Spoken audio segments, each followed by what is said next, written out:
لله رب العالمين والصلاة والسلام على أشرف المرسلين وعلى آله وأصحابه ومن تبعهم بإحسان إلى يوم الدين. ما بعد، يا أيها الذين آمنوا اتقوا الله حق تقاته ولا تموتن إلا وأنتم مسلمون، فإن أصدق الحديث كلام الله وخير الهدي هدي محمد صلى الله عليه وسلم، شر الأمور محدثاتها وكل محدثة بدعة وكل بدعة ضلالة وكل ضلالة في النار. بعد, கண்ணியத்துக்குரிய சகோதர சகோதரிகளே, இன்றைய இறுதி வகுப்பிலே நாங்கள் எல்லோரும் கலந்து கொண்டிருக்கிறோம். அல்ஹம்துலில்லாஹ்.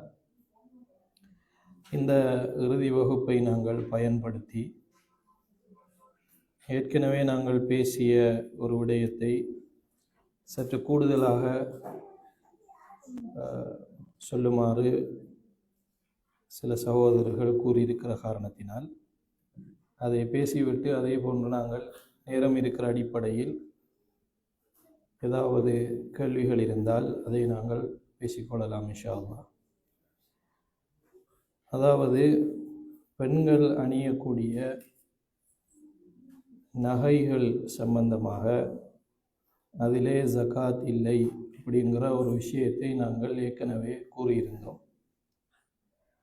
அது சம்பந்தமாக ஒரு சில விஷயங்களை மேலதிகமாக பேசுவது பொருத்தமாக இருக்கும் நினைக்கிறேன். உண்மையில் இந்த நகைகளுக்கு ஜகாத் உண்டா என்கிற விஷயத்தில் அறிஞர்கள் மத்தியில் இரு வேறுபாடான கருத்துக்கள் இருக்கின்றன என்பது நமக்கு தெரியும். ஃபிக்ஹ் சட்ட கலையில் அறிஞர்கள் கூடுதலாக ஜும்ஹூர் என்று சொல்வார்கள், ஜும்ஹூருல் உலமா, அதிகமான அறிஞர்கள் பெண்கள் அணியக்கூடிய ஆபரணங்களுக்கு ஜகாத் இல்லை அப்படிங்கிற தீர்ப்பை சொல்லியிருக்கிறார்கள். இமாம் ஷாஃபி ரஹிமஹுல்லா, அஹ்மத் இப்னு ஹம்பல், இமாம் மாலிக் ரஹிமஹுல்லா போன்ற அறிஞர்களுடைய தீர்ப்பு இதுவாகத்தான் இருக்கிறது. அதே நேரத்தில் பல மார்க்க மேதைகளும் அறிஞர்களும் ஜகாத் உண்டு என்றும் சொல்லியிருக்கிறார்கள். இமாம் அபூ ஹனீஃபா ரஹிமஹுல்லா போன்றவர்கள் பெண்கள் அணியக்கூடிய நகைகளுக்கு ஜகாத் உண்டு என்று சொல்லியிருக்கிறார்கள். இந்த இரண்டு வகையான நிலைப்பாடுகள் ஏன் உருவாகியது என்பதை நாங்கள் பார்க்கின்ற பொழுது, பொதுவாக ஜகாத் என்று வருகின்ற பொழுது தங்கம் வெள்ளி என்று வந்திருக்கிறது. தங்கம் வெள்ளி என்பதற்கு ஜகாத் வழங்க வேண்டும் என்கின்ற பொதுவான செய்தி வந்திருப்பதனால் அந்த பொதுவான செய்திகளை எப்படி அணுகுவது என்பதில் இரண்டு வகையான நிலைப்பாடுகள் காணப்படுகின்றன. இது ஒரு காரணம் இந்த இரண்டு நிலைப்பாடுகள் உருவாகுவதற்கு. அதே போன்று நகைகளுக்கு ஜகாத் சம்பந்தமாக வரக்கூடிய ஒரு சில செய்திகளும் வருகின்றன. அந்த செய்திகள் ஆதாரபூர்வமான செய்திகளா இல்லையா என்பதிலும் இரண்டு வகையான நிலைப்பாடுகள் இருக்கின்றன. இந்த மிக முக்கியமான இந்த இரண்டு அடிப்படைகளை கவனத்தில் கொண்டு ஒரு சிலர் நகைக்கு ஜகாத் உண்டு என்று சொல்கிறார்கள். அதே போன்று இன்னொரு சாரார் ஜகாத் இல்லை என்று சொல்கிறார்கள். அவற்றை நாங்கள் மிக சுருக்கமாக இந்த இடத்தில் ஒவ்வொன்றாக பார்ப்போம். இது சம்பந்தமாக வரக்கூடிய செய்திகளை நாங்கள் எடுத்து பார்த்தோமையா இருந்தால் அதிலே பிரதானமாக 3 செய்திகள் வருகின்றன. முதலாவது, அம்ரு இப்னு ஷுஐப் அன் அபீஹி அன் ஜத்திஹி அவர்கள் அந்த ரிவாயத்தினூடாக வரக்கூடிய ஒரு செய்தி. ஒரு பெண்மணி நபிகள் நாயகம் ஸல்லல்லாஹு அலைஹி வஸல்லம் அவர்களிடத்திலே வந்த பொழுது, வமஅஹா இப்னத்துன் லஹா, அந்த பெண்ணுடைய மகளும் அவளோடு இருந்தாள். அப்பொழுது ரசூல் ஸல்லல்லாஹு அலைஹி வஸல்லம் அவர்கள் அந்த மகளினுடைய கையை பார்க்கிறார்கள், தங்க ஆபரணங்கள் இருக்கின்றன. இப்படி அந்த செய்தியில் வருகிறது. அப்பொழுது கேட்கிறார்கள், இதற்கான ஜகாத்தை நீ வழங்கி விட்டாயா என்று கேட்ட பொழுது அதற்கு அவங்க இல்லை என்று சொன்னதாகவும், அப்படி என்றால் மறுமை நாளில் இது நெருப்பால் என்ன செய்யப்படும், வளையலாக வழங்கப்படும் அப்படிங்கிற ஒரு செய்தி வருகிறது. இந்த செய்தியை பொறுத்தவரையில் முற்காலத்து ஹதீஸ்கலை மேதாவிகள் பெரும்பான்மையானவர்கள் இந்த ஹதீதில் பலவீனம் இருக்கிறது என்று தீர்ப்பு சொல்லியிருக்கிறார்கள். அதிலே பிரதானமாக அம்ர் இப்னு ஷுஐப் அவரே பலவீனமான ஒரு நிலையில் இருக்கிறார். அவர் தனித்து அறிவிக்கக்கூடிய அறிவிப்பாக அது இருக்கிறது. அம்ர் இப்னு ஷுஐபுடைய தனித்து அறிவிக்கக்கூடிய அறிவிப்புகளில் ஏராளமான அதாவது அரிதான செய்திகள் அதிகம் காணப்படுவதனால் இந்த செய்தியும் அதனோடு இணைந்தது என்கின்ற தீர்ப்பை ஹதீஸ்கலை மேதாவிகள் என்ன செய்திருக்கிறார்கள், வழங்கியிருக்கிறார்கள். அதே போன்று இதனுடைய அறிவிப்பாளர் வரிசைகளில் இன்னும் சில பலவீனங்களும் காணப்படுகின்றன. முசன்னா இப்னு ஸபாஹ் என்பவர் வருகிறார். அவரும் என்னது பலவீனமானவர். அப்போ இந்த ஹதீஸினுடைய அறிவிப்பாளர் வரிசையில் கோளாறு இருக்கிறது என்பதுதான் சரியான கருத்தாக நமக்கு தெரிகிறது. அப்போ அந்த அடிப்படையில் இந்த ஹதீஸை அடிப்படையாக கொண்டு ஆபரணங்களுக்கு ஜகாத் உண்டு என்று எங்களால் முடிவுக்கு வர முடியாமல் இருக்கிறது. இது முதலாவது அந்த செய்தி சம்பந்தமான சுருக்கமான ஒரு விஷயம். இரண்டாவது சகோதரர்களே, ஆயிஷா ரலியல்லாஹு அன்ஹா அவர்களை தொட்டும் வரக்கூடிய செய்தி, ரசூலுல்லாஹி அலைஹி வஸல்லம் அவர்கள் என்னிடத்தில் வந்ததாகவும், அப்போ அவங்களுடைய கையில் வெள்ளியிலான ஆபரணங்கள் இருந்த பொழுது இது என்ன அப்படி என்று கேட்கிறார்கள். கேட்டவுடன் என்னை நான் அலங்கரித்துக் கொள்வதற்காக இதை நான் அணிந்திருக்கிறேன் அப்படி என்று சொன்னதாகவும், அப்போ இதுக்கான ஜக்காத்தை நீங்கள் கொடுத்து விட்டீர்களா அப்படி என்று கேட்ட பொழுது அவங்க இல்லை இந்த மாதிரி சொன்ன உடனே இது நரகத்திற்கு போதுமானது அப்படி என்று சொன்னதாக என்ன வருகிறது, ஒரு செய்தி வருகிறது. இந்த செய்தியை பொறுத்தவரையில் அன்புள்ள சகோதரர்களே, இதுவும் பலவீனமான ஒரு செய்தியாக இருக்கிறது, முன்கரான ஒரு செய்தி. ஏனென்று கேட்டால் இதனுடைய அறிவிப்பாளர் வரிசையை பொறுத்தவரையில் யஹ்யா இப்னு அய்யூப் அல் காஃபிகி என்று சொல்லப்படக்கூடிய ஒரு அறிவிப்பாளர் வருகிறார். அவர் அதிகம் மறதி உள்ளவராக இருக்கிறார், அதிகம் அதாவது மனன சக்தியில் பிரச்சனை உள்ளவராக இருக்கிறார், அதிகம் தவறு விடக்கூடியவராக இருக்கிறார். இப்போ இவருக்கு வலு சேர்க்கிற விதமாக வேறு அறிவிப்பாளர்களும் இவருக்கு என்ன செய்யவில்லை, வரவில்லை. அப்போ அந்த அடிப்படையில் இந்த ஹதீஸ், இந்த செய்தி முன்கரான ஒரு செய்தியாக இருக்கிறது என்பதுதான் சரியான நிலைப்பாடாக இருக்கிறது. அப்போ தங்க ஆபரணங்கள், அதாவது ஆபரணங்களுக்கு ஜகாத் உண்டு என்று வரக்கூடிய பிரதானமான இரண்டாவது செய்தியும் எதாக இருக்கிறது, பலவீனமானதாக விமர்சனத்துக்குரியதாக இருக்கின்ற காரணத்தினால் இதையும் எங்களுக்கு என்ன செய்ய முடியாமல் இருக்கிறது, இதை வைத்து ஆபரணத்துக்கு ஜகாத் உண்டு என்று சொல்ல முடியாமல் இருக்கிறது. இந்த தீர்ப்பை நிறைய அறிஞர்கள் வழங்கியிருக்கிறார்கள்.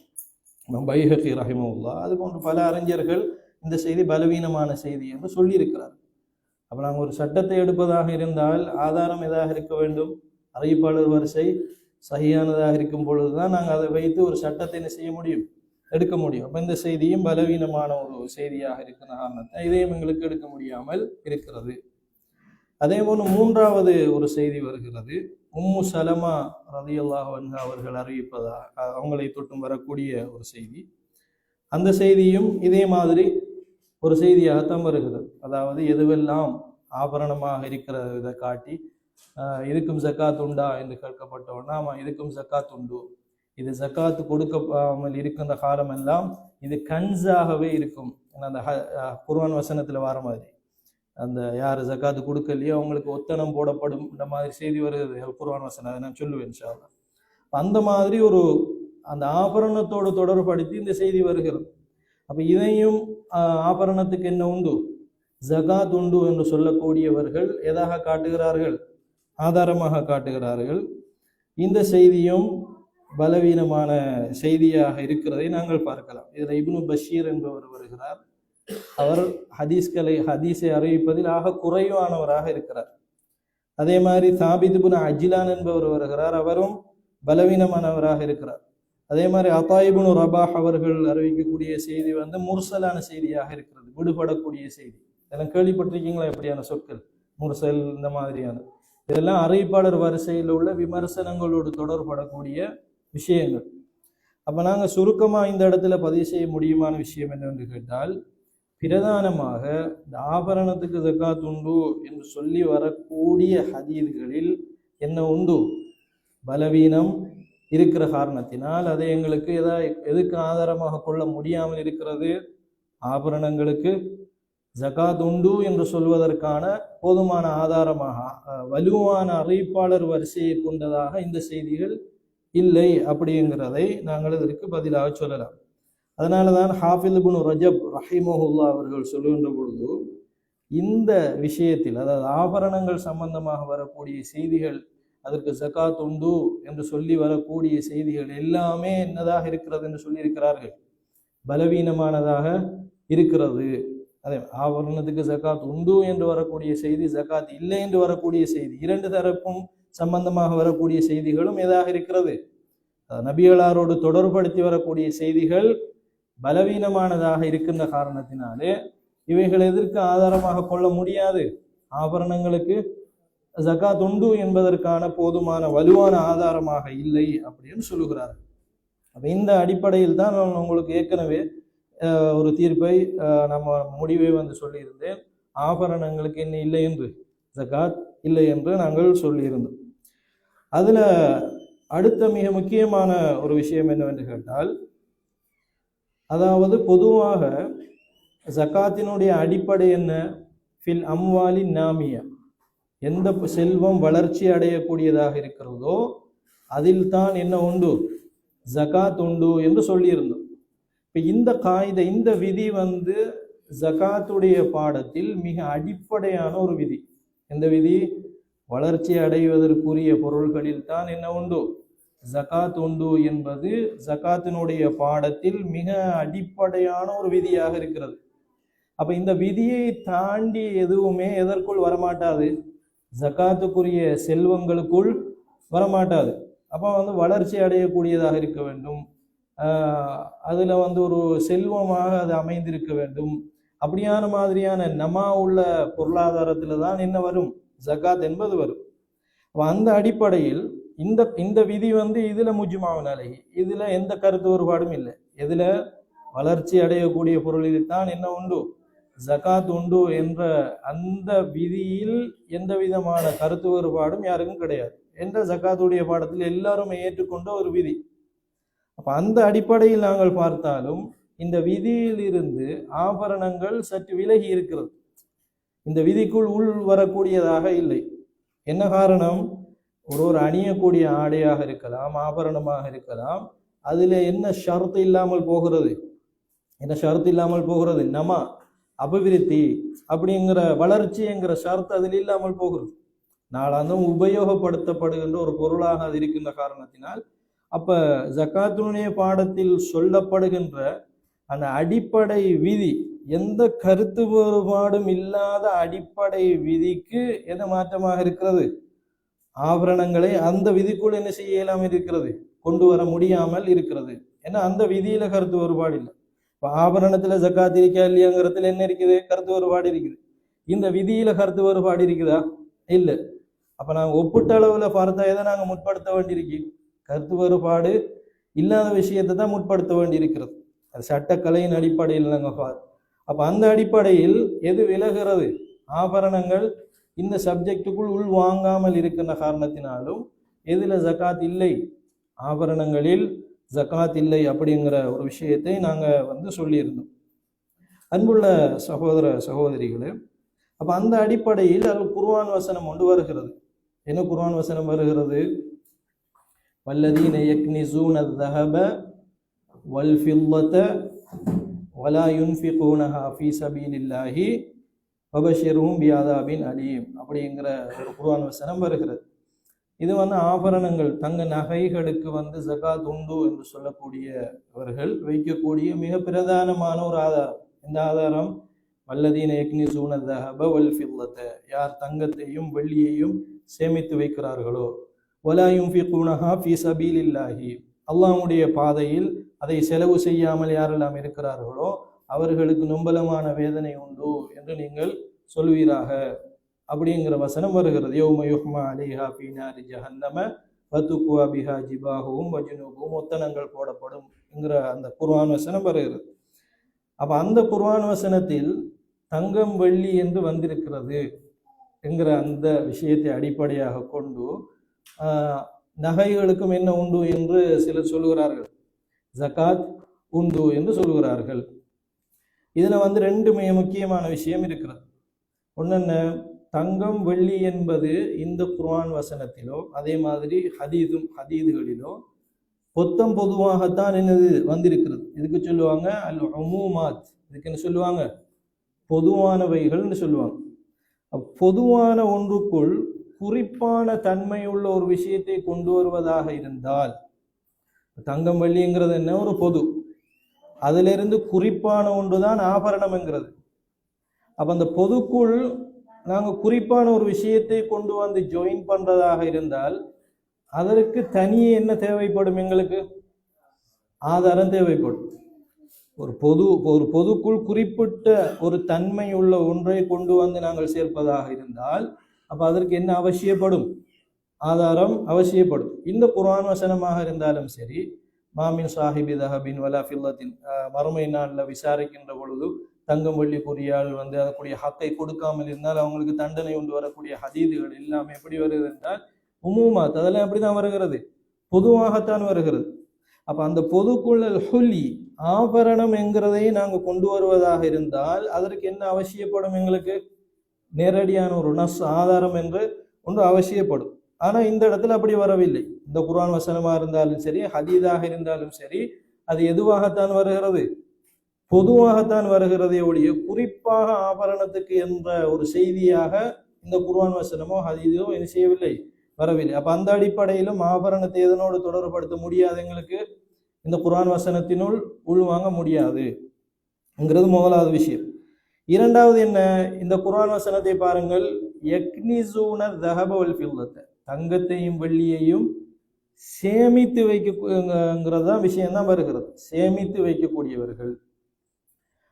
அப்ப சேமிப்பு என்கிற விஷயத்துக்குள்ள அநேகர் அலங்கார அதாவது ஆபரணங்கள் வருமா? சேமிப்புங்கிறது அது கன்சு. இப்போ நம்ம அணியக்கூடிய நகைகளாக இருக்கலாம், அதே மாதிரி மோதிரங்களாக இருக்கலாம். இது வந்து கன்சா? அப்போ இந்த குர்ஆன் வசனம் படி பார்த்தால் ஒரு அணியக்கூடிய நகையாக இருக்கலாம். இது வந்து கன்சாக பாவிக்கப்படுமா? இல்லை. இது வந்து முஸ்தாமல் கல்லிபாஸ், நம்மளோட ஆடைகளை போன்று நாங்கள் அணியிறோம். அப்போ முஸ்தாமலுக்கும் கன்ஸுக்கும் இடையில வித்தியாசம் இருக்கு. கன்ஸுங்கிறது எடுத்து அதை சேமித்து வச்சுக்கிட்டே இருப்பாங்க, அது வந்து கன்ஸ். அதுல வந்து விருத்தி நோக்கங்கள் இருக்கும். கன்ஸில் வந்து என்ன இருக்கும்? நமாங்கிற விருத்தி நோக்கம் இருக்கும். ஆனால் ஒருவர் வந்து சாதாரணமாக, ஒரு பெண் சாதாரணமாக அணியக்கூடியதுக்கு நாங்கள் வந்து என்னென்று சொல்றதில்லை, கன்சி என்று சொல்வதில்லை. அந்த அடிப்படையிலும் அறிஞர்கள் இந்த வசனத்தை எதற்கு ஆதாரமாக சொல்ல முடியாது? ஒரு அணியக்கூடிய நகைகளுக்கும் அதே மாதிரி அவங்க அணியக்கூடிய அந்த ஆபரணங்களுக்கு இதை நேரடியான ஆதாரமாக என்ன செய்ய முடியாது, கொண்டு வர முடியாது என்று அறிஞர்கள் சொல்லுகிற தீர்ப்பை நான் என்ன செய்தது உங்களுக்கும் சொல்லி கொண்டிருக்கிறேன், நீங்க கேட்ட காரணத்தினால். அப்ப இந்த வசனமும் அதுக்கு நேரடியான ஒரு ஆதாரமாக இல்லை அப்படிங்கிறதை நாங்கள் பார்க்கிறோம். இதை விட மிக முக்கியமான ஒரு விஷயத்தை அறிஞர்கள் சுட்டி காட்டுகிறார்கள். என்ன மிக முக்கியமான விஷயம்? தங்கம் வெள்ளியில வந்து ஜக்காத்து கடமை அப்படின்னு நாங்கள் சொல்லுகிறோம். தங்கத்திலையும் வெள்ளியிலையும் என்ன கடமைன்னு சொல்லுகிறோம்? ஜக்காத்து கடமைன்னு சொல்லுகிறோம். ஏன்னா அதுல ஒரு காரணம் இருக்கு, அதுல ஒரு இல்லத் ஒன்று இருக்குது. என்ன இல்லத் இருக்கிறது? அது வந்து அஸ்மான், அது வந்து சமன், அது ஒரு பெருமானம் உள்ள ஒரு பெருமதி உள்ளது. அப்ப அது வந்து ஒரு நாணயமான ஒரு பகுதியாக அது செய்யப்படுகிறது, பார்க்கப்படுகிறது தங்கம் வெள்ளி. அப்ப அது வந்து ஒரு சமனாக இருக்குது. ஆனா அதே நேரத்துல ஒரு பெண் வந்து அணியக்கூடிய ஆபரணம், சாதாரணமாக அவங்க வளமையா அணியக்கூடிய அந்த ஆபரணத்தை பொறுத்தவரையில் நாங்க அதுக்கு சமன் என்று சொல்லலாமா? தங்கம் வெள்ளி சமனாக இருக்கின்ற காரணத்தினால அதுக்கு ஜக்காத் உண்டு, அது நான் இல்லை. அந்த காரணம் வெளிப்படையாக வெளியே பளிச்சென்று தெரிகிறது. தங்கம் வெள்ளியில வந்து சமன் என்கிற இல்லத்து வந்து மிக வெளிப்படையாக தெரிகிறது. ஆனா அதே நேரத்துல ஆபரணத்தை பொறுத்தவரை யாருமே அதுக்கு என்ன சொல்ல மாட்டாங்க, சமன் என்று சொல்ல மாட்டார். அது வந்து இஸ்தியாமல், நம்மட பாவனைக்குரியது. அப்ப ஒரு பணத்துக்கு இருக்கக்கூடிய அந்த பார்வையும் ஒருவர் வந்து சாதாரணமாக ஆடை போன்ற அணியக்கூடிய ஒரு ஆபரணத்துக்குள்ள பார்வையும் அதனுடைய இல்லத்தும் வந்து வேறு வேறானது. அதனுடைய காரணி வேறு, இதனுடைய காரணி வேறு. அதனால அறிஞர்கள் இந்த இடத்துல மிக முக்கியமான ஒரு சட்டத்தை சொல்லுவாங்க. என்னென்றால், ஒரு பொது சட்டத்திற்குள் ஒவ்வொரு தனி சட்டத்தையும் கொண்டு வந்து சேர்ப்பதாக இருந்தால், தெளிவாக விளங்கிக் கொள்ள வேண்டும். ஒரு பொது சட்டத்திற்குள் ஒவ்வொரு தனித்தனி சட்டங்களையும் கொண்டு வந்து நாங்கள் சேர்ப்பதாக இருந்தால், அந்த ஒவ்வொரு தனி சட்டத்தினுடைய காரணியும் எல்லா பொது சட்டத்துக்கும் ஒன்றாக இருக்க வேண்டும். இப்ப தங்கத்துக்கும் அதுக்கு வந்து பணம் என்கிற காரணம் வருது, இதுக்கு அணிகிற பொழுது இது அணிகலன் என்கிற ஒரு காரணம் வருது. அப்ப ரெண்டுடைய இல்லத்தும் வித்தியாசமா இல்லையா? அப்ப தஹபு ஃபில்வாங்கிற ஒரு பொது காரணிக்குள் நாங்க வந்து எதை கொண்டு வந்து சேர்க்கிறதா இருந்தா, நகையை சேர்க்கிறதா இருந்தா எல்லாத்துக்குமே ஒரு ரீசன் இருக்க வேண்டும். எல்லாத்துக்கும் என்ன இருக்க வேண்டும்? ஒரு ரீசன் இருக்க வேண்டும். இப்ப நாங்கள் உதுவுடைய தயமத்துடைய பாடத்துல அதாவது மண்ணை பாவிங்கன்னு வருது, சாயிதம் தையீபா பூமியின் மேற்பரப்பு வருது. எல்லாத்தையும் சேர்த்து பார்த்தோம்னா பூமியுடைய மேற்பரப்பு எல்லாம் சேர்த்து பார்த்தால் என்ன வரும்? பூமியினுடைய மேற்பரப்பு வரும். அந்த பொதுக்குள்ள வர தனி எல்லாமே ஒரு பொது கொண்ட்ரோலான ஒரு காய்தாக்குள்ள வந்துடும். ஆனா இதை பொறுத்த வரையில் இதுல இல்லத்து வந்து வேற. இதுல இல்லத்து என்ன காரணம் வந்து பணம் என்கிற ஒரு காரணமா வருது. இதனுடைய காரணத்தை பார்த்தோம்னா என்ன காரணமா இருக்குது? நாங்க சாதாரணமா அணிகிற அணிகலனா இருக்குது. அப்ப அந்த அடிப்படையிலும் காரணி என்னப்படுகிறது? வித்தியாசப்படுகிறது. அப்ப தங்கம் வெள்ளிங்கிற அடிப்படையில் ஆபரணத்துக்கும் நாங்க ஜகாத்து கொடுக்கிறதாக இருந்தா, தங்கம் வெள்ளிக்கு இருந்த அதே காரணி, என்ன காரணத்தினால் அதுக்கு நாங்க ஜகாத்து கொடுத்தோமோ அதே காரணி எதிலையும் துலக்க வேண்டும், எதிலையும் பிரதிபலிக்க வேண்டும், ஆபரணத்திலையும் பிரதிபலிக்க வேண்டும். அப்ப ரெண்டு காரணமும் எப்படி இருக்கிறது? வித்தியாசமாக இருக்கின்ற அடிப்படையிலும் அறிஞர்கள் சொல்லியிருக்கிறார்கள். அன்புள்ள சகோதர சகோதரிகளே, அப்ப இந்த வசனத்துக்குள்ள எதை கொண்டு வர இயலாது? ஹுல்லியத்துங்கிறத ஆபரணங்களை கொண்டு வர முடியாது அப்படின்னு சொல்லுகிறார். அப்போ உங்களுக்கு ஒரு டவுட் வரும், அது தங்கம் தானே அப்படிங்கிறது. என்னதான் இருந்தாலும் தங்கம் வெள்ளி தானே அப்படிங்கிற ஒரு இது ஒன்று வரும். அன்புள்ள சகோதர சகோதரிகள், ஒரு சட்டத்தை நாங்கள் எடுப்பதா இருந்தால், ஒரு சொல்லுக்கும் நபிகள் நாயகம் ஸல்லல்லாஹு அலைஹி வஸல்லம் உடைய காலத்தில் என்ன அர்த்தத்தில் பாவிக்கப்பட்டிருக்கிறதோ அதே அர்த்தத்தில் இருந்துதான் எங்களுக்கு நாங்கள் எதை எடுக்க வேண்டி இருக்கிறது? சட்டத்தை எடுக்க வேண்டி இருக்கிறது. அப்ப அந்த அடிப்படையில் நாங்கள் பார்த்தோம் என்றால், இந்த தங்கம் வெள்ளி சம்பந்தமாக வரக்கூடிய சொற்பிரயோகங்களை நாங்கள் பார்த்தால் ஹதீதுகள்ல ஜஹபன்னு வந்திருக்கிறது. அதே மாதிரி வரிகா என்ற சொல் வந்திருக்கிறது, படிச்சிருப்பீர்கள், நம்ம ஹதீஸ்ல படிச்சிருக்கும் பொழுது. அது மாதிரி ஊக்கியா, அவாக்கி என்ற சொற்கள் வருகின்றது. இந்த சொற்களை பொறுத்தவரையில் இது எல்லாமே நாணயமாக பாவிக்கப்பட்டவைகளுக்கு தான் நபிகள் நாயகம் ஸல்லல்லாஹு அலைஹி வஸல்லம் காலத்தில், அரபிகளுடைய அன்றைய காலத்து பாவனையிலும் பாவிக்கப்பட்டிருக்கிறது. எந்த சொற்கள்? ஜஹபி என்ற சொல், அதே மாதிரி வரிகி என்ற சொல், அதே மாதிரி ஊக்கியா அவாக்கி என்று சொல்வார்கள். இதெல்லாம் தங்கம் வெள்ளி சம்பந்தமாக வரக்கூடிய சொற்பிரயோகங்கள், ஹதீதுகளில் வந்திருக்கக்கூடிய சொற்பிரயோகங்கள். இந்த சொற்பிரயோகங்களை அடுத்து பார்த்தோமே இருந்தால், அன்றைய காலத்தில் அந்த ரசூல் ஸல்லல்லாஹு அலைஹி வஸல்லம் காலத்தில் இந்த சொற்களுக்கு என்ன மீனிங்ல பாவிச்சிருக்கிறாங்க என்றால், நாணயங்களுக்கும் அதே மாதிரி பொறிக்கப்பட்டிருக்கக்கூடிய அந்த தங்க கட்டிகளுக்கும் தான் எதை பாவிச்சிருக்கிறாங்க?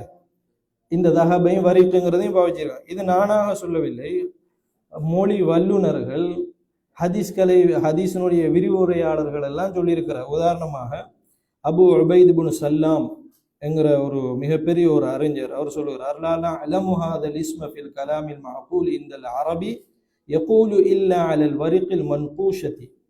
பொறிக்கப்பட்ட அந்த மாதிரியான அந்த கட்டியாக இருக்கக்கூடிய வெள்ளிகளுக்குத்தான் எந்த காலத்தில் பாவிக்கப்பட்டிருக்கிறது?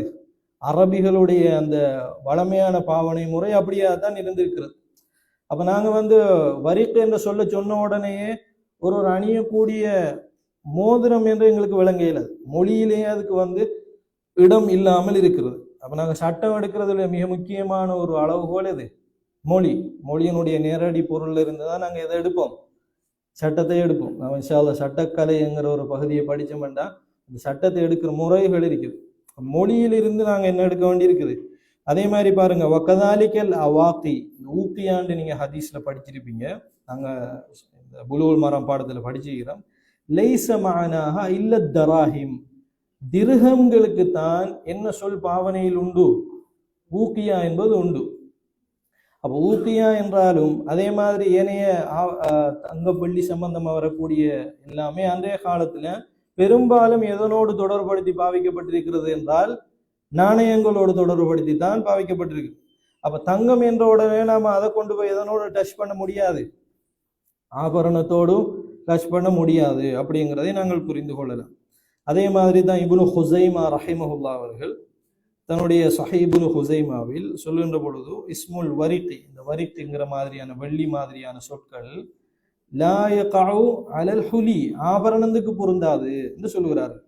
எதுக்கு பொருந்தாது? வெள்ளி என்ற உடனே அந்த சொல் வந்து நீங்க ஆபரணத்தோடு என்ன பண்ண முடியாது, தொடர்படுத்த முடியாது. அல்லதி ஹுவ மதாஉன் மல்பூஸ், அணியப்படக்கூடிய ஆபரணத்தோடு எதை தொடர்படுத்த முடியாது என்று சொல்கிறார்கள். இந்த சொற்களை தொடர்புபடுத்த முடியாது என்று சொல்கிறார்கள். அதே மாதிரி இமாம் ஷவுகானி ரஹிமஹுல்லாஹ் அவர்கள் சொல்லக்கூடியது, இதெல்லாம் நீங்க கேட்டதற்காகத்தான் சில மேலதிகமான தகவல். இல்லாட்டாம அந்த பாடத்தோடைய என்னத்தை முடிச்சிருக்கலாம், அந்த தலைப்பு வந்து முடித்திருக்கலாம். ஒரு டைம் அவகாசம் கிடைக்காதால இந்த இறுதி வகுப்பை நாங்கள் என்ன செய்யறோம், இதுக்காக பயன்படுத்துகிறோம், அவ்வளவுதான். இன்னும் ஒரு சில விஷயங்கள் இருக்கின்றன. இமாம் ஷவுகானி ரஹிமஹுல்லாஹ் சொல்கிறார்கள், லா யஸிஹு இஸ்தித்லாலு மன் இஸ்ததல்ல அலா வுஜூபி ஸகாத்தி ஃபில் ஹில்யா பிமா வரத மின் திக்ரி ஸகாத்தி பில் வரிகி, அதாவது இந்த தங்கம் வெள்ளி சம்பந்தமாக, வெள்ளி சம்பந்தமாக வரக்கூடிய ஆதாரங்களை எதற்கு ஆதாரமாக கொண்டு வர முடியாது என்று சொல்கிறார்கள், ஆபரணங்களோடு கொண்டு வந்து இணைக்க முடியாது என்று சொல்லுகிறார்கள். அன்புள்ள சகோதர சகோதரிகள், அப்ப அந்த அடிப்படை மொழி அடிப்படையில பார்த்தாலும் அந்த சொல்ல கொண்டு வந்து எங்களுக்கு எதனோடு பொருத்த இயலாமல் இருக்குது, ஆபரணத்தோடு பொருத்த இயலாமல் இருக்கிறது என்கின்ற காரணத்தினாலும் இந்த செய்திகள் எதற்கு ஆதாரமாக கொண்டு வர முடியவில்லை, ஆபரணங்களுக்கு ஜக்காத் உண்டு என்று சொல்வதற்கு பொருத்தமாக கொண்டு வர முடியாமல் இருக்கிறதை நாங்கள் பார்க்கலாம். அதே மாதிரி சில இடங்கள்ல பொதுவாக வந்த உடனே நாங்கள் பொதுவாக விளங்கிறது இல்லை. ஜக்காத்துடைய பாடத்துல கூட கால்நடைகள் அப்படின்னு வருது, கால்நடைகள் வந்த உடனே எல்லா கால்நடைகளையும் நாங்கள் அதுல கொண்டு வந்தோமா, எல்லா கால்நடைகளையும் அதுல கொண்டு வந்தோமா, இல்ல வரையறுத்தோமா? வரையறுத்தோம். இன்னத்துல வரையறுத்தோம், ஆடு மாடு ஒட்டகம் என்று வரையறுத்தோம். அதே மாதிரி மேயக்கூடியதா, தீனி போடப்பட்டதா, தீனி போடப்படாததா, அப்படிங்கிற விஷயத்தை எல்லாத்தையுமே நாங்கள் அதில் பார்த்தோம். அதே மாதிரி ஒவ்வொன்றுக்கும் தனியே நிசாபுகள் பார்த்தோம்.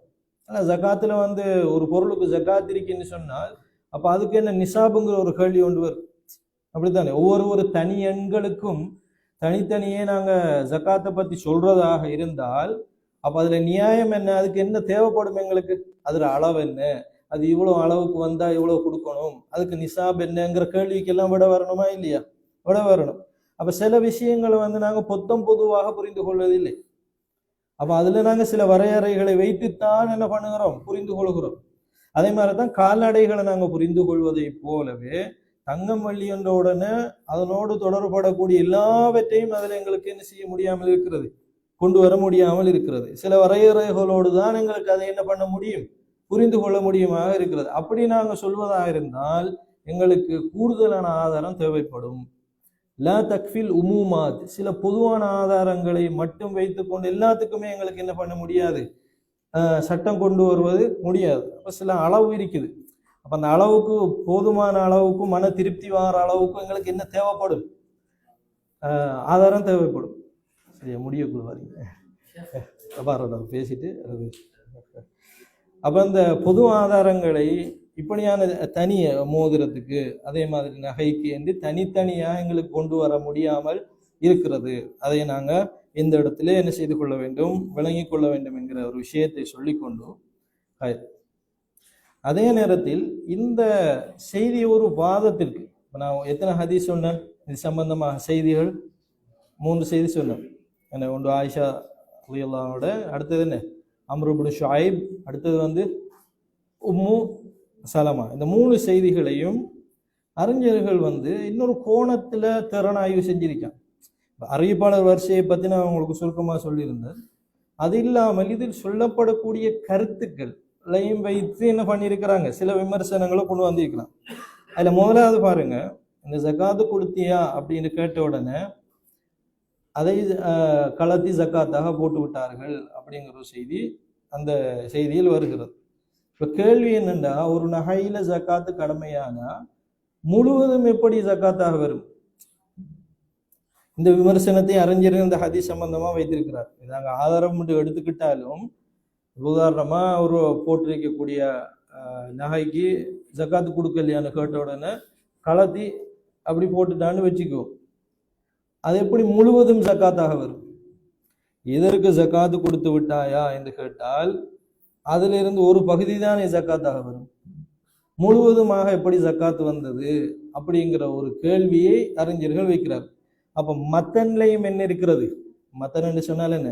ஹதீஸ் சொல்லக்கூடிய அந்த மீனிங்லையும் எங்களுக்கு பிரச்சனை இருக்கிறது அப்படிங்கிற ஒரு விஷயத்தை சொல்லுகிறார். நீங்க வாரத்துக்கு முதல்ல நாங்கள் பலகீனம் ஒரு வாதத்திற்கு வைத்துக்கொண்டேன். இப்ப ஹதீஸை வந்து ரெண்டு வகையில அலசலாம். ஒன்று வந்து என்ன, சனதன், இன்னொன்று என்னது ஒமத்னன். அறிவிப்பாளர் வரிசையூடாக திறனாய்வு செய்த பின்னர் அது மேலும் நாங்க என்ன திறனாய்வுக்கு உட்படுத்துகின்ற பொழுது அதனுடைய மீனிங்கையும் சேர்த்து நாங்க என்ன பண்ண வேண்டி வரும், பார்க்கிற ஒரு நிலைமை வரும். அப்ப அந்த அடிப்படையிலையும் இது வந்து நானாக பகுத்தறிவு ரீதியாக யோசிச்சு ஒரு விவாதத்துக்கு சொல்றேன் இல்லை, அறிஞர்கள் பிரபல்யமாக சொல்லக்கூடிய கிதாபுகளில் எழுதியிருக்கக்கூடிய விஷயங்களை தான் உங்களுக்கு சொல்லுது. அதே மாதிரி இன்னொரு விஷயம், இப்போ ஆயிஷா ரலியல்லாஹு வந்து ஜக்காத்தை கொடுத்துட்டியா அப்பதான் கண்டுட்டு சொல்றாங்க. அறிஞர் சொல்லுகிறாரு, அப்பதான் கண்டதாக இருந்தால் அப்ப என்ன கேட்டிருக்க வேண்டும்? இதுக்கு எவ்வளவு காலம் ஹவுல் உண்டாகிட்டா, அந்த ஷரத்தெல்லாம் வருமா இல்லையா? அப்ப அந்த ஷரத்து இல்லாம உடனே கொடுங்க அப்படி என்று சொன்ன உடனே அதுலேயும் என்ன இருக்கிறது, ஒரு சின்ன ஒரு கோளாறு, ஒரு சந்தேகம், ஒரு ஊகம் தெரிகிறது.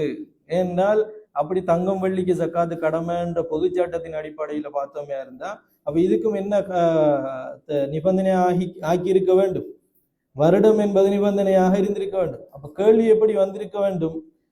வருடம் பூர்த்தியாகி விட்டதா, வருத்தம் பூர்த்தியாகி விட்டது என்றால் ஏன் கொடுக்கவில்லை அப்படிங்கிற ஒரு கூடுதல் விளக்கம் ஒன்று வந்திருக்க வேண்டும்.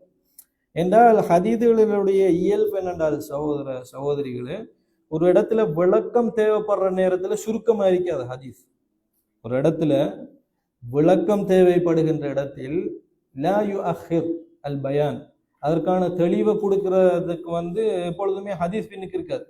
சில இடத்துல சுருக்கமா சொல்லும், விரிவுபட வேண்டிய இடத்துல கட்டாயம் விரிவா சொல்லித்தான் வரும். அது குர்ஆன் வசனமா இருந்தாலும் சரி, ஹதீஸாக இருந்தாலும் சரி. அப்ப அந்த ஒரு விஷயத்தையும் அறிஞர்கள் இந்த இடத்திலே ஒரு விடயமாக சொல்வதை நாங்கள் பார்க்கிறோம். இன்னொரு விஷயம் என்னென்றால், இப்ப ஆபரணங்கள் என்பது சாதாரணமா மனுஷனுடைய வாழ்க்கையில் உள்ள ஒரு விஷயம், பெண்களுடைய நடைமுறை வாழ்க்கையோடு தொடர்படக்கூடிய ஒரு விஷயம்.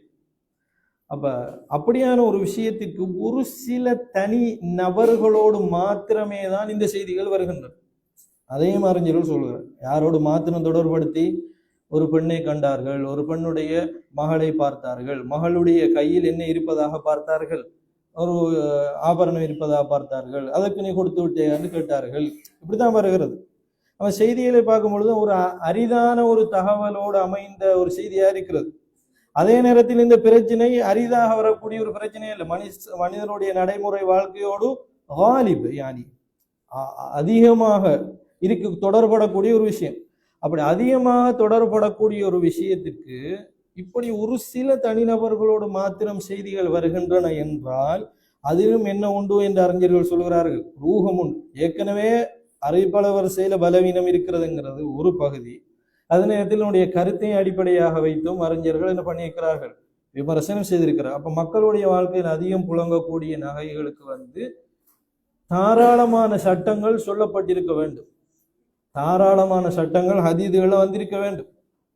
ஆனா 19 தங்கம் வள்ளி என்று வந்திருக்கிறது. தங்கம் வள்ளிக்கு என்ன கருத்து என்பதையும் அறிஞர்களுடைய மொழி வல்லுநர்களுடைய அந்த விஷயத்தை நான் உங்களுக்கு வாசித்து காட்டு. அப்ப தாராளமாக விளக்கம் சொல்லப்பட வேண்டிய ஒரு இயல்பான ஒரு விஷயத்திற்கு எந்த ஒரு ஆதாரமும் இல்லாமல் போவது ஏன்? அதுவும் வந்திருக்கக்கூடிய ஆதாரங்களில் நிறைய சர்ச்சைகளும் முற்காலத்து ஃபுத்தாக்கள், முற்காலத்து ஹதீஸ்கலை வல்லுநர்களால் கடுமையாக விமர்சிக்கப்பட்ட அல்லது ஏகமனதாக விமர்சிக்கப்பட்ட செய்திகளாகவும் இருக்கின்றன. அப்ப அப்படி இருக்கும் பொழுதும் ஆபரணங்களுக்கு ஜக்காத் உண்டு என்ற ஒரு சட்டத்தை கொண்டு வருவதிலே என்ன இருக்கிறது, சில பிரச்சனைகள் இருக்கிறது அப்படிங்கிற விஷயத்தையும் அறிஞர்கள் சொல்லியிருக்காங்க. இதுதான் இந்த பிரச்சனையுடைய சாராம்சம். ஆனா அதே நேரத்தில் நாங்க ஏற்கனவே உங்களுக்கு சொல்லியிருந்தோம், ஓகே முடிஞ்சிட்டு நம்ம அதே நேரத்தில் உங்களை ஏற்கனவே சொல்லியிருந்தோம், எப்பொழுதுமே எதில மாற்றுக்கிறது கிடையாது. அதாவது சேமித்து ஒருவர் வைக்கிறார் அல்லது பிற்காலத்துல விற்க வேண்டும் என்ற எண்ணம் இருக்கிறது என்றால் அதுல ஜக்காத் இருக்குங்கிறதுல என்ன கிடையாது, மாற்றுக்கிறது கிடையாது. அப்ப அது எதற்குள்ள இன்க்ளூட் ஆகிவிடும், எதற்குள்ள சம்பந்தப்பட்டு விடும், வியாபார பொருட்களுக்குள்ள வந்துடும். அப்ப வியாபார பொருளை 2.5% மாதிரி ஒருவர் அவர் பாவிக்கக்கூடிய ஆபரணங்களை எதாக வைத்துக் கொண்டிருந்தால், விற்கிற நோக்கத்தில் இருந்தா அல்லது மேலதிக தேவையாக இருந்தால், அப்படியான விஷயமா இருந்தா அவங்க போடுறது இல்லை. அது எப்போவோ ஒரு மனசுல ஒரு எண்ணம் இருக்கி ஒரு நல்ல ஒரு விலை ஏறுற பொழுது என்ன செய்வாங்க, வித்துடலாம் அப்படிங்கிற ஒரு எண்ணத்துலதான் மனசுல இருக்கு. அவங்களோட நீயத்தை பொறுத்து நான் உங்களுக்கு அந்த குறிப்பிலையும் சொல்லியிருக்கிறேன். எப்ப உங்களோட சொந்த உடைமை எப்பொழுது வியாபார பொருளாக மாறும்ங்கிறதுல உங்களுக்கு ஒரு ஹேண்ட் அவுட் தந்தீங்க தானே, அதுல சொல்லி நீயத்தை பொறுத்து என்னது வித்தியாசப்படும். அது நாங்கள் எங்களுடைய பாடத்திலையும் அதை அதிகமாக விளக்கி இருக்கிறோம். அந்த அடிப்படையில் வியாபார நோக்கமாக இருந்தால், அது விற்கிற நோக்கம் இருந்தா, அது அணியிற நோக்கம் இல்லாம வெறுமனே சேமித்து வைக்கிற நோக்கமாக இருந்தால், அப்ப அதுல என்ன இருக்கிறது, ஜக்காத். அது அல்லாமல் ஆக வளமையாக எப்பொழுதுமே கையோடு இருக்கக்கூடிய, கழுத்தோடு எப்பொழுதுமே இருக்கக்கூடிய, அவங்களோடையே அது பயணிக்கக்கூடிய சாதாரண ஆடை மாதிரி போய் விட்ட அந்த ஆபரணங்களில் என்ன இல்லை, ஜக்காத் இல்லைங்கிற கருத்தை தான் உங்களுக்கு அந்த பாடத்தில் சொல்லியிருந்தோம். முக்கியமாக எங்களோட ஷேக் அவர்கள் இந்த பாடத்தை இதுக்கே ஒதுக்கிடுங்க, இதை ஜீரணிக்க இல்லாமல் இருக்க ஆக்களுக்கு அப்படின்னு சொல்லியிருந்தாங்க. சரியா? இந்த இதுலயே அதாவது உபயோகப்படுத்தப்படக்கூடிய நகை அதாவது வியாபார அடிப்படையில அதை ஒரு சேவிங் ஆரம்பிக்கிறதுலயே பிராக்டிக்கலா ஒரு நல்ல கொஸ்டின் கேட்கலாம். பெண்களுடைய சகோதரி வருத்தப்படக்கூடாது. பெண்களுடைய இயற்கை ஃபீலிங் என்னன்னால், வாங்கும்போது இதை ஒரு சில பேர் இதை சேவிங்கா நினைக்கலாம். பெரும்பான்மையா ஒரு கேஷ் இருக்குது கையில, வாங்குவோம் யூஸ் பண்ணுவோம் அப்படிங்கிற ஃபீலிங் தான் பொதுவாக இருக்கு. ஆனா வாங்குறது எல்லாமே டெய்லி போட்டுட்டு இருக்கிற நகை எல்லாம் கல்யாணத்துக்கு ஒரு முறை அல்லது ஒரு ஃபங்க்ஷன் வருஷத்துக்கு 2 முறை நடக்கும். அதனால என்னண்டா அவிடத்த எங்களுக்கு மனசுல ஒரு விலகல் ஒன்று வருது. ஆனா ஹதீஸை வச்சுதான் எங்களுக்கு தீர்ப்பு செல்ல முடியும். இப்போ ரசூலுல்லாஹ் நாங்க ஒரு பாவிக்கிற குதிரைக்கு என்ன இல்லை, ஜக்காத் இல்லைன்னா, சில வாங்குற குதிரையெல்லாம் வாங்கி அவரை வச்சு கொள்றதுக்கு விருப்பத்துல வாங்குவார். அப்படிதானே? அந்த செல்வம் எவ்வளவு பெருகி இருந்தாலும் அதுல எங்களுக்கு என்ன இருக்குன்னு சொல்லலாது, ஜக்காத் இருக்குன்னு சொல்ல. இப்போ ஒரு ஆள் ஒரு வீடு வாங்குறார், தனக்கு வேண்டும் என்று வாங்குறார், அவன் இன்னொரு வீடு வாங்குறாரு, செல்வம் பெருகிட்டே இருக்கு. ஆனா வியாபார நோக்கம் அவருக்கு இல்லை என்றால் அதுல ஜக்காத் இல்லைங்கிறது தான் ஏகமானதான முடியும். ஆனா எங்களுக்கு ஒரு தெரிகிறது, எப்படி இவ்வளவு கூடுதல் சொத்து வைத்திருக்கிறதுக்கு ஏன் ஜக்காத் இல்லாம போகுதோ அப்படின்னு சொன்னால், அதுக்கு எங்களுக்கு ஆதாரத்தின் பக்கம் போறதை தவிர வேறு வழி இல்லை. ஏன்னா ஆதாரத்தினுடைய வரம்பை எங்களுக்கு மீறலாமா, வரம்பை மீற இயலாது. அதெல்லாம் அந்த குறிப்பில் உங்களுக்கு நீங்க நுணுக்கமாக வச்சு பார்த்தீங்கன்னா வழங்கும். ஜக்காத்தினுடைய சொத்து எவ்வளவு அதாவது ஆதாரங்களில் வராத சொத்துக்கள் எவ்வளவு பெறுமதியான சொத்துக்களாக, கோடிக்கணக்கான சொத்துக்களாக இருந்தாலும் ஆதாரம் வரவில்லை என்றால் அதில் என்ன இல்லை, ஜக்காத் இல்லை. அல் அம்வாலு ஜகவிய்யத்து தௌகீஃபிய்யா, ஜக்காத் தொடர்பான செல்வங்கள் தௌகீஃபிய்யா. தௌகீஃபிய்யான்னு என்ன? மௌகூஃபுன் அலன் நஸ், ஆதாரத்தின் மீதே அது என்னது தெரிப்பட்டதாக இருக்கும். அப்போ அவங்கள்ட்ட பொருளாதாரம் இது காசு இருக்குது, ஆசையில வாங்கி அணியணுங்கிற நீயத்துல வாங்கிட்டாங்கன்றால் அப்ப என்ன இல்லை அந்த அணிகிறதுங்கிறதுல நீங்க அந்த உபயோகப்படுத்தப்படக்கூடிய நகைகள் அப்படிங்கிறத வச்சுக்கோங்க. உபயோகப்படுத்தப்படக்கூடிய நகைகளுக்கு ஜக்காத் இல்லை, உபயோகப்படுத்தாத நகைகளுக்கு ஜக்காத் அப்படின்னு எடுத்துக்கலாம். அதான் நம்ம அசிரு நீயா கரெக்ட். இப்ப அப்படி எடுத்துக்கிறோம். அப்ப என்ன சொல்லுவாருன்னா, உபயோகப்படுத்துறதுங்கிறது எவ்வளவு ஃப்ரீக்வெண்டாங்கிறது. இப்போ நீங்க கழுத்திலேயே டெய்லி போட்டுக்கிட்டு இருக்கிறதுன்னு சொன்னா சொன்ன மாதிரி 1/2 பவுன் தான் இருக்கும் பேச்சு. ஆமா. அரை பவுன் 1 பவுன் தான் இருக்கும். அல்ல என்ன சொல்ல பவுன் இருக்கிறவங்க அப்படித்தான், 25 பவுன் 100 பவுன் இருக்கிறவங்க அப்படித்தான். அதான் நம்ம சொன்னோம் என்னன்னா இப்போ அப்ப அந்த அரை பவுன் 1 பவுன் மட்டும் இருந்தா போதுமான்னு கேட்கிறேன். சாப்டர் க்ளோஸ் ஆகும். இல்ல நியத்து வந்து விக்கிர நோக்கம் இல்லை, லாப நோக்கம் இல்லை என்றால் அது அவர்களுடைய முஸ்தகதமாத், அது அவர்களுடைய பொருளாதாரம். அப்ப அவனுடைய நகையை மட்டுமே நம்ம யோசிக்கிறோம். ஏன்னா இதுல வாங்கி வாங்கி சில நேரம் ஏதாவது ஒரு ஃபங்க்ஷனுக்கு மட்டும்தான் போடுவோம். ஆனா அது வந்து அவருடைய உபயோகமா இல்லையா? கேள்வி என்னன்னா முஸ்தகதம் அவருடைய பாவனை. அதாவது அதை என்னன்னு கேட்டால் அப்படின்னு இல்லை, ஃபி தாயிரத்தில் இஸ்தியமால் பாவனைங்கிற வட்டாரத்துக்குள் வந்தால் அதில் ஜகாத் போட்டாலும். அதான் நம்ம சொன்னோம், நீயத்து வந்து தாக்கம் செலுத்த வேண்டும். நீயத்து நாம இப்ப வந்து ஆபரணங்கிற பொழுதுதான் இந்த மனசிக்கல் வருது. ஆபரணம் இல்லாத சற்று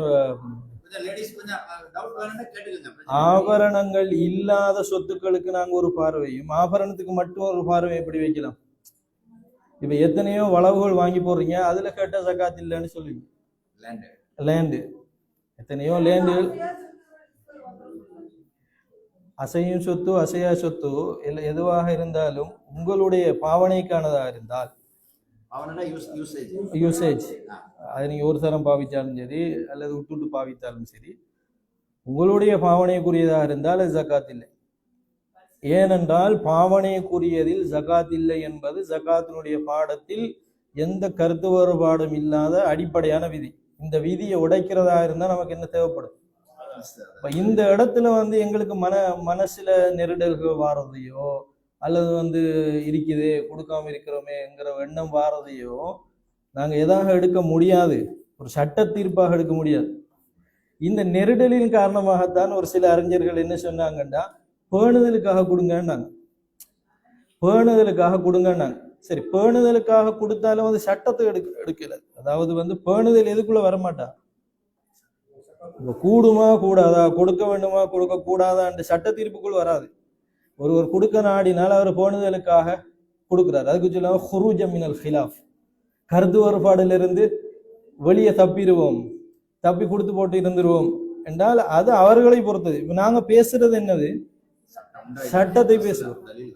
தலீல் ஆதாரத்தின் அடிப்படையில். இப்ப இது என்ன, இதுக்கு என்ன சட்டம்னு பேசினால் அந்த சட்டத்துக்கு ஒரு தீர்ப்பு ஒன்று வரணுமா இல்லையா? அப்ப அது வந்து மீசானுல் தலீல், ஆதாரத்தினுடைய மீசான்லாம் எங்களுக்கு பேச முடியும். அந்த ஆதாரத்தின் அடிப்படையில் சரிகான்றவங்க அதுக்கு போறாங்க, இந்த ஆதாரத்தில் சரிகான்றவங்க இதுக்கு போறாங்க.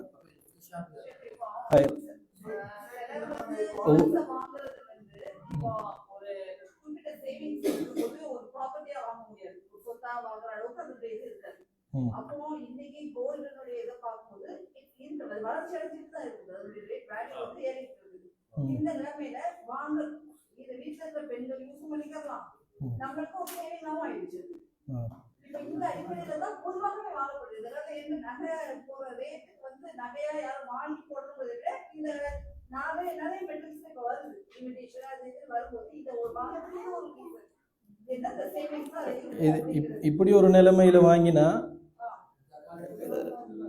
ஜகாத்து கொடுக்கணும். ஏன்னா அவங்களுக்கு ஒரு நோக்கம் இருக்கி, என்னண்டு லாப நோக்கம் ஒன்று இருக்கி. ஏன்னா நீயத்து வந்து அங்க எதன் பக்கம் சாயுது, அந்த அவகாசம், அது நான் உங்களுக்கு பாடத்துல சொல்லிக்கேன், அவகாசம் கிடைச்ச உடனே விற்கலாம் அப்படிங்கிற நோக்கத்தில் ஒருவர் ஒரு பொருளாதாரத்தை தன்னகத்தை வைத்திருந்தால் அதற்கு என்ன உண்டு? ஜகாத் உண்டு. அதே நேரத்தில் இருக்கிறது விருப்பம் இல்லை, வித்திருவோம் இன்னொண்ட வாங்குவோம், அதுக்கு ஜகாத் இல்லை. குறுகிய கால இலக்கிலோ தூரகால இலக்கிலோ ஒரு பொருளாதாரத்தை ஒருவர் வந்து லாப நோக்க அடிப்படையில வச்சிருக்கார் என்றால் அப்ப அதுக்கு என்ன இருக்கு? ஜகாத் இருக்கு. அப்ப அப்படி வாங்குறவங்க இப்ப எல்லாருமே அப்படி வாங்குவாங்கன்னு சொல்ல முடியாது. இப்ப அவங்க சொல்றாங்க பெரும்பாலும் அப்படித்தான் வாங்குறாங்க, அப்படி வாங்கினா அதுக்கு ஜகாத் இருக்கு, நம்ம இல்லைன்னு சொல்லல. அதே நேரத்துல தனிப்பட்டவங்கள தீர்ப்பும் வருமா இல்லையா? எல்லாருமே லாப நோக்கத்துல வாங்குறவங்களும் இல்லை.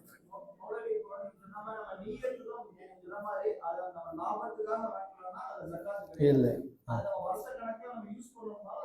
இல்லை இல்லை, அந்த பொருளாதாரம் ஏனைய பொருளாதாரத்தை போற எது ஜனவரி 24 வந்து ஒரு கிராம் வந்து 5795. ஆமா ரேட் வந்து மாறிக்கிட்டே கூடிக்கிட்டே சொல்லுவாங்க. 15/9/25 வந்து 10,210. அது வந்து அதுல வர ஆமா இப்போ வந்து லேட்டஸ்டா 13/12/25 ஒரு கிராம் வந்து 12,000. அதுக்கு நான் சொல்றேன் இல்ல அதை சொல்றேன் 14,400. சரி அதை சொல்றேன். அதே மாதிரி ரூபாவுடைய வேலையும் 50 ரியால் இருந்ததுன்னா இப்போ 40 ரியால் ஆகும். அவங்களோட 80 ரூபாய் இப்போ ஆயிடுது. வளர்ச்சி அப்படிங்கிறது அது எல்லாத்துலேயுமே பொதுவாக வரும். இப்போ நீங்கள் ஒரு ஃபோனை வாங்கி வச்சிருக்கிறீங்கன்னா அது அந்த ஃபோனுக்கு வார மாதம் இன்னொரு விலை கொண்டு வரத்தான் செய்யும். இப்போ என்ன பிரச்சனைண்டா இந்த இல்லை இந்த பொருளை நீங்கள் என்ன நோக்கத்துக்கு வச்சிருக்கிறீங்க? உபயோகத்துக்காக வச்சிருக்கிறீங்க. அந்த அந்த அந்த பொருளுக்கு பெருமானம் கூடலாம் குறையலாம்ங்கிறது அது வேற பகுதி. அந்த பொருளுக்குரிய விலை கூடலாம் குறையலாம்ங்கிறது வேற பகுதி. நீங்க எதற்கு நான் உங்களுக்கு அந்த அதான் பாடத்துல வந்து சொல்லிக்கிறோம் என்றால் வளர்ச்சி அப்படிங்கிறது ஜகாத்து கடமையாகக்கூடிய பொருளாதாரத்துக்குள்ள ஒரு ஸ்பெஷல் தன்மை. ஆனா அப்படி பார்த்தோம்னா பொதுவா எல்லா பொருளுக்குமே என்ன இருக்கும்? அதான் ஒரு லேண்ட் வாங்கியிருக்கிறீங்க, லேண்டுக்கு ஜகாத் இல்லை தானே? லேண்டுக்கு ஜகாத் இல்லை, ஆனா வார வருஷம் அதுக்கு கூடலாம். ஆனா நீங்க வாங்கியிருக்கிறது எதற்காக? யூசேஜுக்கா?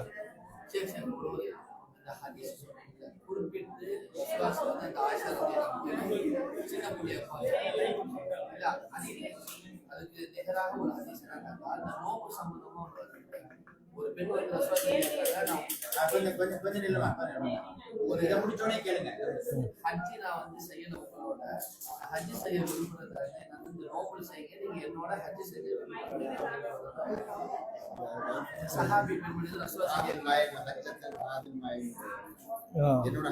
செஞ்ச இப்ப அந்த பெண்ணுக்கு ரசூலுல்லாஹி சொல்றாங்க. ஆனா இப்போ நீங்க சொல்லுங்க இந்த சம்பவம் அந்த தனி நபரோடு மட்டும் தொடர்படும் அப்படி ஒரு காரணத்தை சொல்லிக்கிறாங்க. ஆனா ஆதாரம் பலவீனமா இருக்கு. என்ன கேட்டீங்க? ஓ சொல்லுங்க.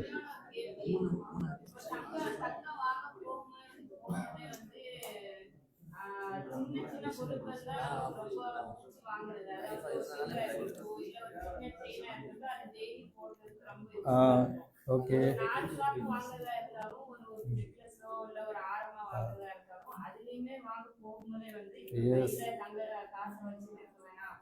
தங்கத்திலே வாங்கணும். அந்த தங்க டிசைன்லயுமே வந்து அதிக ஸ்டோன்ஸ் வாங்க வேணாம், ஏன்னா பின்னாடி வந்து வேஸ்டேஜ்ல அது போயிடும், விற்கிற மாதிரி இருந்துச்சு அப்படின்னு. அதே மாதிரி கையில நிறைய காசை சும்மா வச்சுக்கிறது, தங்கத்தை வாங்கினா இப்போ அதுல விலை கூடிட்டே போறதுனால ஒரு அர்ஜென்ட்டுக்கு தேவைப்பட்டுச்சுன்னா உடனே வித்துக்கலாம்னு சொல்லியே தான் நம்ம அந்த தங்கத்தை வந்து வாங்குறது. இது வந்து லேடிஸா இருக்கட்டும் இல்ல ஜென்ஸ் சைட்ல தான் இருக்கட்டும், ரெண்டு பேருமே இந்த தங்கத்தை வாங்க போகும்போது உடைய நோக்கம் வந்து இப்படிதான். பொதுவாவே இப்படிதான் வாங்குறோம். பிடிச்சி தங்கம் வாங்குறோம் அப்படின்னு சொன்னா அது ஒரு சின்ன சின்ன அழகான ஒரு ரிங்கா இருக்கும், இல்லைன்னா ஒரு சின்ன ஒரு பேங்கிள், இல்லைன்னா ஒரு செயின், சின்ன ரெகுலரா போடுற செயினா இருக்கும். அப்போ இப்படி இருக்க கொலை பண்ணாம வந்து நெக்லஸ் இந்த மாதிரி கிராண்டான இயரிங்ஸ் இதெல்லாம் இப்போ வாங்கினா ஜகாத் வருமா? இந்த நோக்கத்துல சொல்லி வாங்கும்போது ஜகாத் வருமா? ஜகாத் வரும். ஏன் விற்கிறனோ அதான் ஏன்னா வாங்கும் பொழுதே நோக்கத்தை சொல்லிட்டாங்க. வாங்கும் பொழுதே நோக்கத்தை சொல்லிட்டீங்க, விற்கிற நோக்கம் இருக்கு, அப்ப ஜகாத் இருக்கு. சிம்பிள். ஆனா இப்ப அதாவது இந்த சட்டத்தை வந்து நாங்க எல்லாருக்கும் பொதுவாக்கல. அதாவது தனிநபர்கள் நியத்தை பொறுத்து வித்தியாசப்படும். இப்ப வந்து பொதுவா அப்படி நடக்குது என்றால் அப்படி நடக்கிறவங்களுக்கு ஜகாத் வரும், அப்படி இல்லாதவங்களுக்கு இன்னும் வராது, ஜகாத் வராது. அதுதான் நம்ம சொன்னோம்.